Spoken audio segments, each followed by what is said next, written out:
Assalamualaikum warahmatullahi wabarakatuh. Kembali lagi di Podscam IKI PGRI Bojonegoro. Nah, masih bersama dengan Indah Anita tentunya, dengan narasumber yang sangat luar biasa tentunya. Siapa lagi kalau bukan Kak Istiqomah dari Prodi Pendidikan Matematika. Nah, karena tadi kita sudah melakukan protokol kesehatan ya Kak, kita izin untuk melepaskan masker kita sebentar ya.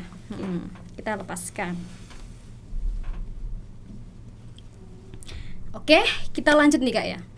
Mungkin teman-teman di sini banyak yang belum kenal nih mengenai Kak Istiqomah ini. Jadi bolehlah Kakak sedikit perkenalan nih.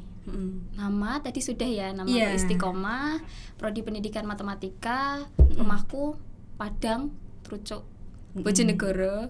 Tahu nggak? Iya, gitu. Iya, pasti Trucuk kan? Iya, Trucuk. Jadi kalau aku boleh manggil Kak Istiqomah ini siapa nih Kak? Kak Isti atau Kak Istiqomah panjang? Kak Isti aja ya. Kak Isti aja. Istiqomah nanti terlalu panjang nanti. Kak Isti.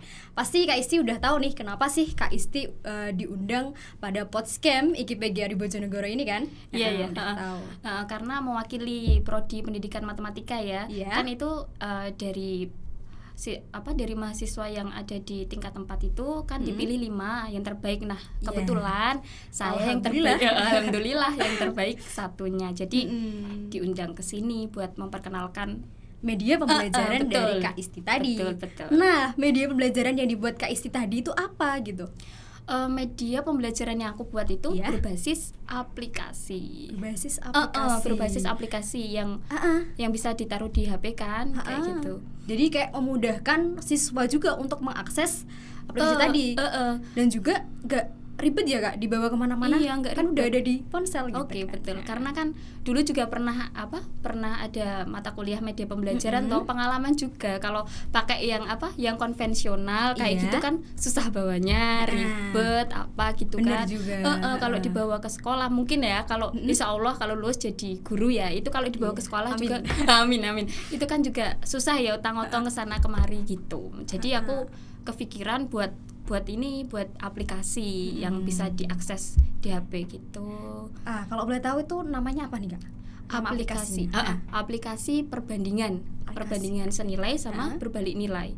Itu untuk materi kelas 7 SMP kebetulan. Itu materinya kelas 7 SMP. Tapi juga nggak mungkin sih ya buat kelas 8 ataupun kelas 9 yang belum paham materi itu, apalagi kelas 9 yang ada ujian sekolah, ya kan? Ada ujian sekolah itu kan pasti materi matematika dari kelas 1 sampai kelas 9 kan pasti dimasukkan semua kan di situ. Nah, itu insya Allah kalau mereka lupa bisa lihat aplikasi itu, bisa belajar lagi lewat aplikasi itu. Oh gitu. Kalau pada tingkat SMA bisa nggak sih Kak itu? Kalau tingkat SMA saya kira kan sudah nggak ada materi itu ya, udah nggak ada materi perbandingan. Mungkin untuk siswa-siswi SMP ya, untuk peserta didik SMP. Nah, jadi teman-teman adik-adik yang sekolah di SMP gak usah ribet lagi kan ya, kan udah ada aplikasi yang betul itu. Karena kan sekarang kan zamannya gadget semua ya. Anak-anak kecil semua kan udah pakai gadget semua. Dari yang belum sekolah itu kan udah pakai itu semua, HP semua pegangannya. Kan sekarang banyak yang game itu kan. Kalau ada aplikasi kan bisa, oh ya aku gong sinau aku belum belajar. Nah, mereka nggak usah ribet bawa buku gitu kan, cukup mereka lihat HP-nya, habis main game bisa langsung lihat materinya itu, bisa langsung belajar lewat aplikasi itu gitu. Jadi kegunaan dari aplikasi perbandingan tadi itu adalah gimana tuh Kak? Bisa dijelaskan persingkat lagi gak itu? Ya, untuk mempermudah mereka memahami materi itu, materi perbandingan senilai dan berbalik nilai. Memahami materi itu lebih simpel lah ya gitu. Betul. Dalam bahasanya kan seperti itu. Perbandingan senilai dan berbalik nilai itu. Kan kalau sampean buat aplikasi tersebut kan ya, pasti ada prosesnya nih. Karena everything need proses kan ya. Jadi gimana tuh sih Kak itu prosesnya untuk membuat aplikasi gitu? Untuk prosesnya ya, itu kebetulan pas PPL itu kan ada jadwalnya maju ya, jadwalnya minggu pertama, minggu 2, minggu ketiga, minggu keempat. Nah, itu aku kebetulan yang minggu kedua. Nah, itu kan aku masih ada waktu 2 mingguan. Nah, itu aku searching lah, biasa ya, searching di Google, cari-cari terus referensi di YouTube gitu kan. Apa sih media pembelajaran yang nggak usah ribet-ribet bawa, terus nah kebetulan aku kepikiran buat yang aplikasi itu. Jadi harus cari yang aplikasi yang bisa digunakan untuk convert ke bisa ke Android yang bisa dimasukkan ke HP. Kalau PPT kan udah biasa ya. Kalau PPT itu kan udah biasa. Nah, itu aplikasinya yang dibutuhkan ada 3 untuk buat aplikasinya ini. Apa aja itu, Kak? Yang pertama, di laptop kalian, di notebook kalian, atau di komputer kalian harus ada Java. Nah, Java Java harus itu bisa di-download? Bisa di-download atau biasanya udah ada langsung di situ. Kalau aku sih perlu download ya karena di notebookku nggak ada Javanya, itu perlu download. Jadi dalam proses pembuatannya sendiri ya, Kak, media pembelajaran yang Kakak buat itu apakah ada bimbingan dari dosen tertentu ataupun ada dari teman-teman yang ahli dalam bidang itu, atau Kakak otodidak sendiri belajar dari YouTube nih? Otodidak. Kalau aku otodidak karena kan memang pas juga nggak ada yang ngajarin sih ya. Temanku juga nggak ada yang bikin aplikasi seperti itu pas satu kelasnya itu nggak ada. Terus untuk DPL, untuk dosen pembimbing lapangan saya kebetulan kan Bu Anis. Nah, itu beliau ngasih saran sih, beliau juga belum pernah buat aplikasi seperti itu. Jadi otodidak sendiri, lihat di YouTube kan harus install aplikasinya itu kan. Yang pertama tadi Java, terus yang kedua itu ada iSpring Suite 8 sama itu yang gunanya buat apa tuh? Nah, sebelum kalian ke iSpring Suite 8 harus menguasai yang namanya PPT buat PowerPoint itu loint harus menguasai itu dulu. Kan biasanya kalau kita presentasi apa gitu kan buat PowerPoint ya. Nah, pasti. Tapi buat PowerPoint-nya kan masih yang simple, yang masih simple gitu. Kan kita nggak mau ribet kan. Betul. Gitu. Kalau yang aplikasi ini harus itu Kak, ada yang di PPT itu namanya hyperlink. Nah, hyperlink itu gunanya kan nanti kalian bisa lihat, mungkin teman-teman ya bisa lihat di PPT-nya masing-masing ada hyperlink lah. Hyperlink itu memudahkan, seumpama ya kalau aplikasi itu kan ada biasanya ada menu-menu, ada menu apa gitu kan. Nah, kalau kita klik menu itu kita akan sampai apa yang kita inginkan. Nah, itu hyperlink untuk memudahkan itu sih. Ngelingkan itu harus bisa itu. Jadi prosesnya itu panjang banget ya kan? Betul. Yang paling panjang itu ya emang cari aplikasi yang pas buat laptop. Soalnya kan itu aplikasinya itu harus disesuaikan dengan laptop ya. Kan laptop biasanya ada yang sistem tipe itu ada yang 32 bit, ada yang 64 bit. Nah, itu harus disesuaikan. Kayak gitu, harus disesuaikan dengan. Jadi kita sendiri juga harus tahu gimana sih kondisi laptop kita. Betul. Kan? Harus tahu kondisi, emang kita harus kenal ya. Soalnya itu dalamnya apa aja. Soalnya aku juga download yang 64 bit, kebetulan punya aku notebook bukan laptop ya. Itu 32 bit. Jadi nggak bisa install aplikasinya. Jadi awalnya gitu nggak bisa ya, Kak? Makanya susahnya lamanya itu di situ cari aplikasi yang yang sesuai dengan laptop, notebook atau komputernya kita. Jadi selama 2 minggu itu sampean bekerja keras banget ya untuk mengenali notebooknya sampean sendiri, terus mengenali kayak aplikasinya. Kan soalnya gitu. Kan otodidak ya, berarti kan harus tetap ada kayak tutorialnya di depan gitu kan, harus step by step kan, harus pelan-pelan. Soalnya kan juga aku kan kerja ya, jadi kan pulang kerja itu baru bisa pegang itu malam kan, baru bisa pegang itu. Jadi ya waktunya malam buat kerjakan itu gitu. Jadi prosesnya panjang banget nih. Betul. Gitu. Tapi kalau kita sudah dapat aplikasinya yang sesuai ya, itu insya Allah nggak terlalu lama, tetap cepat, nggak sampai 1 minggu itu udah jadi ya. Yang penting kita harus punya konsepnya sih. Konsepnya kita itu maunya dibuat seperti apa gitu. Iya, kan harus pertama kan memantapkan apa sih yang akan kita buat gitu kan. Betul, ya. Tema kita harus, yang penting itu ya temanya. Kalau nggak punya tema, nggak punya konsep ya nggak bisa. Balik lagi ke diri sendiri kan. Betul. Kalau media pembelajaran yang Kakak buat sendiri itu bisa diterapkan pada KI dan KD apa sih gitu? Kalau KI ya, kompetensi inti itu menurut saya semua sama ya. KI 1, KI 2, KI 3 sama ada KI 4. Untuk KI 1 kan untuk yang ajaran agama itu, kalau kurikulum 2013 ya, itu semua sama ya, untuk mata pelajaran semua itu sama. Yang pertama itu ajaran agama, yang kedua tentang pengetahuan, yang ketiga tentang kayak faktual kayak gitu, yang terakhir itu tentang mengolah data. Itu semuanya udah udah tercantum sih. Kalau KD-nya kan itu baru saya memilih. Kalau yang kalau yang kompetensi dasarnya itu milih yang menyelesaikan masalah yang berkaitan dengan perbandingan tadi, perbandingan senilai dan berbalik nilai itu. Kalau KD-nya itu. Jadi di dalam media pembelajarannya yang kakak buat itu, aplikasi itu pasti kan ada fitur-fiturnya nih kak, ada kelebihannya. Itu apa aja? Fitur-fiturnya ya? Iya, itu apa aja tuh? Kalau itu ada 5 ya, kebetulan ada 5. Yang pertama aku isi kompetensi yang isinya itu di dalamnya ada kompetensi dasar sama IPK. IPK itu indikator pencapaian kompetensi yang uraiannya dari yang KD itu. Terus yang kedua ada materi. Nah, materinya di situ tentang perbandingan ya. Itu udah lengkap. Dimulai dari awal perbandingan, konsep awal perbandingan itu seperti apa, terus macam-macam perbandingan itu seperti apa, definisinya semuanya ada di situ. Terus ada contoh soal kan, kalau matematika biasanya harus ada contoh soal ya. Kalau kita nggak praktek langsung kan pasti betul. Kalau cuma lihat materi tok itu susah ya. Harus ada contoh soalnya. Terus ada video pembelajarannya juga di situ. Gitu. Kalau video pembelajaran kan biar anak-anak itu nggak bosen ya, kok angka terus, kok huruf terus kayak gitu kan, biasanya kan jenuh ya. Kalau itu ada video pembelajarannya juga. Jadi di video pembelajaran itu kayak nge-refresh siswa juga kan ya. Tapi tetap di dalamnya itu ada yang membahas perbandingan senilai dan berbalik nilai. Tetap dalam kehidupan sehari-hari lah itu perbandingan kan kadang kita juga nggak sadar ya perbandingan itu di kehidupan sehari-hari ternyata kita lakukan gitu kan. Biasanya kita nggak nyadar itu kan. Tapi pada konsepnya udah mereka menanamkan bahwa matematika itu susah gitu kan. Betul, kan? Karena udah mereka pikir matematika angel, hitung-hitungan itu kan udah mayoritas seperti itu ya. Makanya itu kayak aduh susah doang gitu. Udah nyerah duluan. Apalagi identik dengan guru matematika yang sangat killer kan. Betul.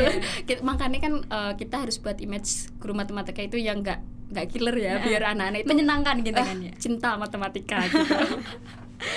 Selain itu ada juga itu loh, evaluasi, ada soal-soalnya juga, ada soal-soalnya untuk juga. mengukur kemampuan siswa juga. Betul. Kan ya, di situ juga saya kasih pembahasannya biar mereka itu mudah juga sih, biar nanti kalau dikasih soal sama guru mereka itu bisa memudahkan mereka juga. Oh iya, aku kemarin habis lihat dari aplikasi ini, jadi aku bisa ngerjakan kayak gitu. Cuma kan kadang angkanya yang beda ya, tapi konsepnya tetap sama, membahas itu, tapi angka-angkanya beda, tapi kan tata caranya tetap sama, biasanya kayak gitu. Nah, fiturnya kan udah lengkap banget nih ya. Udah ada kompetensi juga, ada materi-materi juga, ada evaluasi juga, ada video juga yang membuat refresh siswa-siswanya juga kan. Betul. Nah, kalau menurut Kak Isti nih ya, seberapa persen yakinkah untuk kebermanfaatnya media pembelajaran Kak Isti ini untuk siswa-siswa SMP? Oke. Untuk berapa persennya ya? Seberapa yakin nih? Untuk 100% mungkin belum ya, maksudnya belum bisa. Aku belum bisa ngukur sih karena aku belum ngasihkan aplikasinya itu buat aku teskan buat anak-anak, buat subjekku kan belum maksudnya belum pernah aku kasihkan ke mereka. Kalau aku udah ngasihkan ke mereka habis lihat itu, terus mereka bisa pemahaman mereka bertambah, terus nilainya mereka juga semakin bagus. Nah, itu aku mungkin baru bisa ngukur berapa persen sih aplikasi ini berpengaruh untuk peserta didik. Iya, mungkin setelah ini bisa lah ya dicoba. Iya, insyaallah. Betul. Nah, mungkin kan banyak teman-teman yang pengen tahu nih gimana sih model aplikasinya Kak gitu. Gimana sih cara aplikasinya kan? Nah, cara kerjanya ya? Iya, cara kerjanya itu gimana? Bisa nih. Tak lihatkan dulu ya? Iya, dilihatkan dulu. Aku juga penasaran tuh. Oke, bentar ya, aku kasih. Karena kan mulai 2 minggu ya pembuatannya. Nah, itu tadi liatin tuh.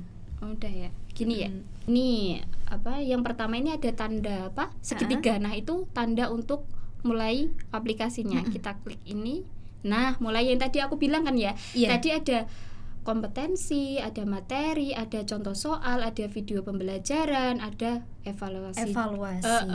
Kita buka satu deh. Kita buka satu kompetensi. Nah, ini kompetensi untuk perbandingan sendiri kan banyak. Nah, kebetulan saya kan pilih tadi ya yang menyelesaikan masalah yang berkaitan dengan perbandingan senilai dan berbalik nilai. Tapi untuk kompetensi yang kita pelajari pada materi perbandingan itu banyak ini ya. Ada berapa ini? 1, 2, 3, 4. Ada 4 kompetensi. Terus tanda home-nya ini untuk kembali ya, untuk kembali ke awal.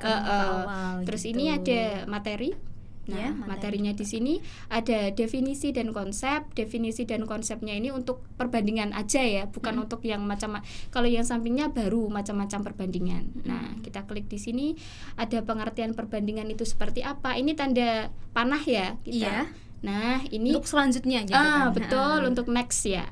Ini ada konsep perbandingan itu seperti apa, udah dijelaskan di sini juga. Kita kembali lagi untuk macam-macam perbandingan. Ini ada perbandingan nilai tadi. Bisa langsung klik gitu kan ya Kak? Bisa langsung. Nanti bisa next sendiri apa ya. Ini ada konsepnya juga seperti apa, perbandingan nilai itu seperti apa, udah ada di sini. Ini juga perbandingan berbalik nilai sama ya. Iya. Isinya juga sama, ada konsepnya juga. Kita kembali lagi. Ke home. Ini ada video pembelajaran. Oh maaf, contoh soal dulu atau soal dulu? Oh ya nggak apa-apa, contoh soal dulu aja. Soal dulu ya, contoh soal. Nah ini ada contoh soalnya 2 ya. Untuk yang perbandingan senilai 1 sama yang perbandingan berbalik nilai juga 1. Ini ada tata cara pengerjaannya udah lengkap sih, udah lengkap dari diketahui, ditanya, penyelesaian gitu. Terus setelah itu video pembelajaran. Nah, video pembelajaran ini aku nggak buat sendiri ya, tetap cari ya, tetap searching untuk video pembelajarannya ini. Ini berapa menit ya? 10 menit. Nah, itu adalah contoh dari video pembelajaran. Ya, ini nanti bisa sendiri dilihat ya. Nah, gitu. Ada videonya. Ini juga nggak pakai orang asli, pakai apa? Animasi gitu. Pakai animasi, oke. Biar kayak lebih menarik aja gitu kan. Betul. Terus ini ada evaluasi. Nah, ada evaluasi. Soalnya di sini itu aku ada 5 soal. Itu aku udah kelompokkan sih soal yang paling mudah, sing sedengan ngono ki ya, yang sedang, terus yang agak susah. Jadi udah mencakup semuanya, dari yang mungkin kan kadang kita contoh soal itu mudah, tapi pas ngerjakan soalnya itu kok susah. Betul nggak? Betul banget kan. Jadi aku udah antisipasi sih, karena aku juga pernah jadi murid gitu kan. Jadi kan untuk soalnya aku buat seperti itu. Ini ada 5 soal. Oh ya, ini kalau soalnya ini kita klik kita klik. Nah, kalau salah akan muncul tanda. Oh iya, langsung gitu ya, langsung mengoreksi gitu kan. Betul. Terus kan salah lagi, masih. Terus ini, nah ini baru betul, tanda centang itu yang betul. Nanti akan muncul tanda centang. Ini ada 5 ya. 3, 4, 5. Udah selesai. Ini ada pembahasannya juga ya, sama ya, kunci jawabannya untuk mereka. Jadi mereka tahu nih, loh kenapa kok aku jawab ini salah gitu kan. Betul, mereka bisa langsung lihat di sini kan. Nah, ini adanya 3, 4, 5. Lengkap banget udah kembali lagi home, udah kayak gitu. Jadi kayak aplikasinya kalau aku lihat sendiri nih Kak ya, simple, menarik gitu. Emang simple, aku buatnya simple ya. Mungkin kalau waktunya lebih lama lagi aku bisa tambah kayak ada suaranya gitu kan. Biasanya kalau kita klik ada krek, kayak biasanya kan gitu ya. Aplikasi kan kayak gitu ya, ada suara-suaranya gitu. Kalau ada suaranya kan mungkin lebih menarik sih kalau menurut aku. Sampean kalau saat buat aplikasi ini ya Kak, itu terinspirasi dari mana nih? Terinspirasi ya. Kalau terinspirasi mungkin karena kepepet tugas atau pertamanya itu pasti. Pertamanya karena ada tugas PPL itu, soalnya kan belum tahu kalau disuruh ada media pembelajaran lah, tapi itu udah diwajibkan memang buat media pembelajaran. Jadi kan paling kita harus saya udah nge-push diriku, aku kudu gawe media pembelajaran sing apik ki, sing emang sing layak digunakan buat PPL. Kan PPL-nya kita juga nggak ke sekolahan langsung ya, karena emang pandemi. Jadi paling nggak buat gantikan yang kita seharusnya ngajar di sekolah langsung ya, berarti waktunya kita buat aplikasinya itu, buat meluangkan waktunya buat aplikasinya gitu. Jadi kayak sampean bener-bener mencari tahu selama 2 minggu itu. Emang pengen bisa kan, soalnya kan aplikasi zaman sekarang pasti butuh itu. Apalagi emang kalau bicara mengenai mahasiswa kan emang kita harus bener-bener mengerjakan tugas kan ya. Jangan asal-asalan gitu kan.